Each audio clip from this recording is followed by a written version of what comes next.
Now we are going to listen to grassroots voices. So the first session we had when we listened to those voices as well. That's done. Thank you.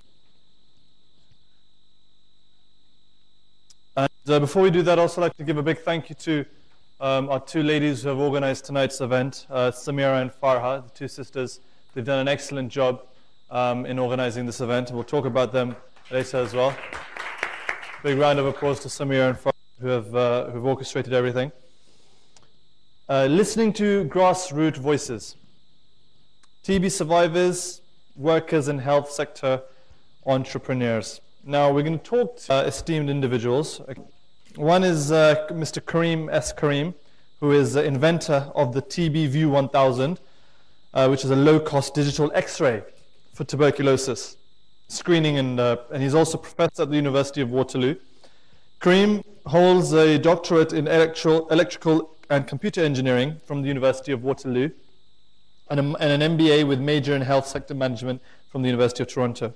He was an assistant professor of engineering science at Simon Fraser University in British Columbia, Canada, and is currently an associate professor of electrical and computer engineering at the University of Waterloo in Canada.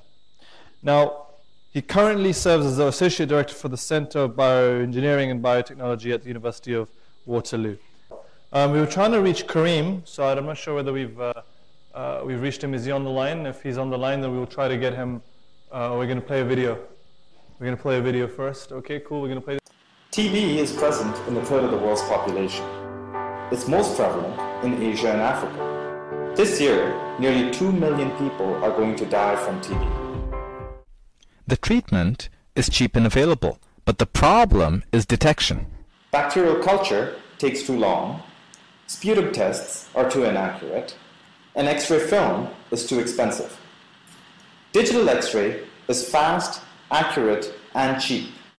It also works well with teleradiology, where you can actually bring the hospital to the patient. The problem with digital X-ray is that the detector costs $100,000. The businesses involved in selling digital X-ray have to charge a large sales price because there's not many customers. It turns out healthcare is centered around hospitals, and hospitals are expensive to build, so there's not too many of them. What you want to do is actually build a TB clinic. And these TB clinics are inexpensive, so you can build many of them, and you can put them all over the place, especially in remote areas. The only thing stopping them today is you don't have cheap, fast, accurate diagnostics. We're going to use a breakthrough, low-cost, smart pixel technology developed at Waterloo to design a TB-specific detector. This device is going to be a catalyst that's going to integrate cheap diagnostics, TB clinics, in a high-volume, low-margin business model. And that's how we're going to stop TB. Friends, my name is Karim, and I'm an associate professor at the University of Waterloo. I've been building detectors for over 10 years. And X-ray imaging technology has been around for over a century, yet 2/3 of the world is missing out on the benefits it offers. In partnership with the Aga Khan University, we at Waterloo are coming up with a new way to bring digital imaging technology to the developing world. The tools to stop TB are within our reach. Please, join us now and stop TB. Okay, so that was the video there with Dr. Karim S Karim, and we're going to try and go live to him right now via Skype, and try to have some dialogue and maybe some questions from the floor as well. Let's see if we can get him on the line. We're just trying to get him on the line. So as we said, he's the inventor of who you just saw on the screen. He's the inventor of the TBView 1000, which I'm going to ask him about, low-cost digital X-ray for tuberculosis screening, and he's also the professor at the University of Waterloo. I think we have him on the line right now. Hi, Dr. Karim, how are you?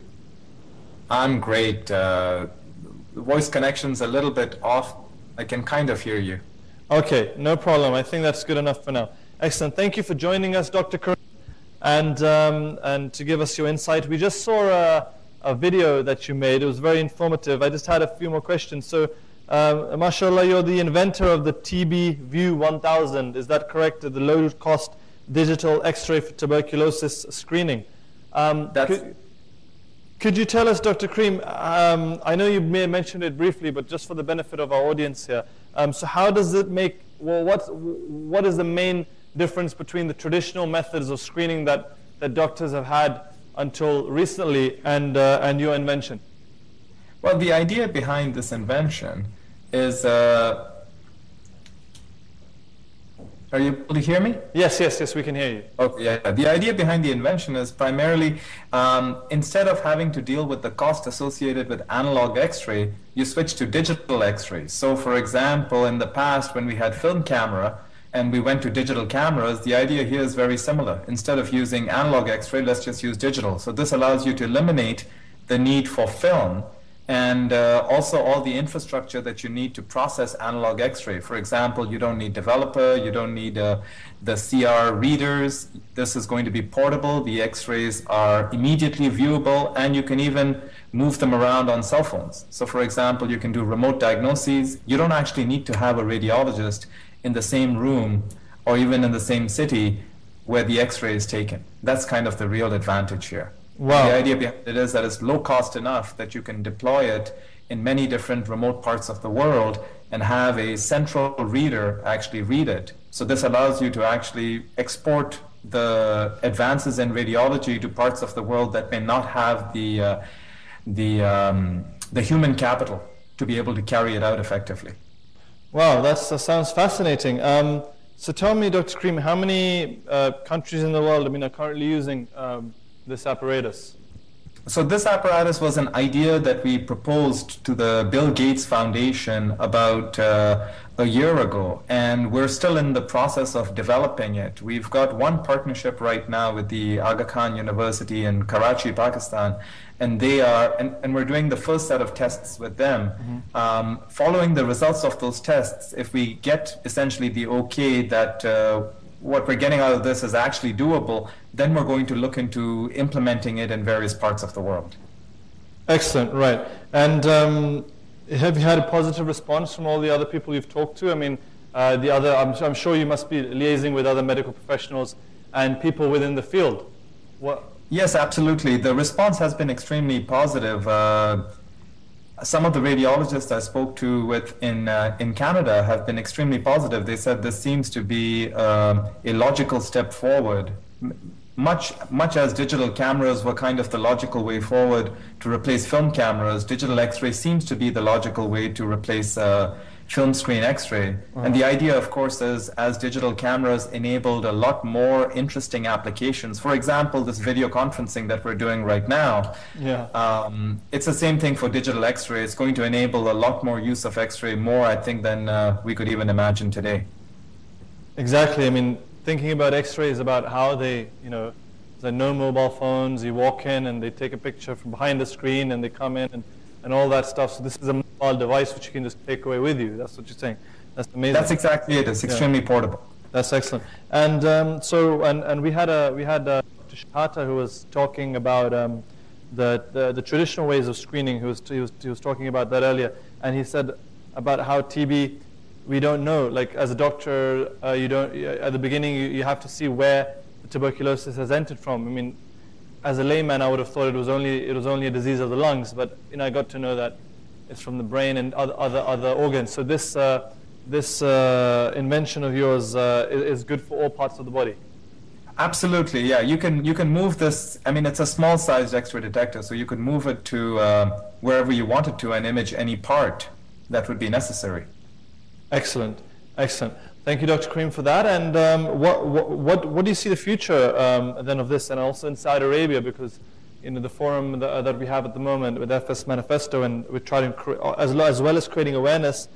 We were talking with Pushdeep Mishra earlier, and he was talking about new drugs development and investing money into drugs development because this is curable. So fine, we're looking at signs of screening and catching it early and etc. But what's your belief on the future of the disease? Yeah, I think the screening part of it is actually the first stage, and of course you can give the patients antibiotics and cure them and so on and so forth.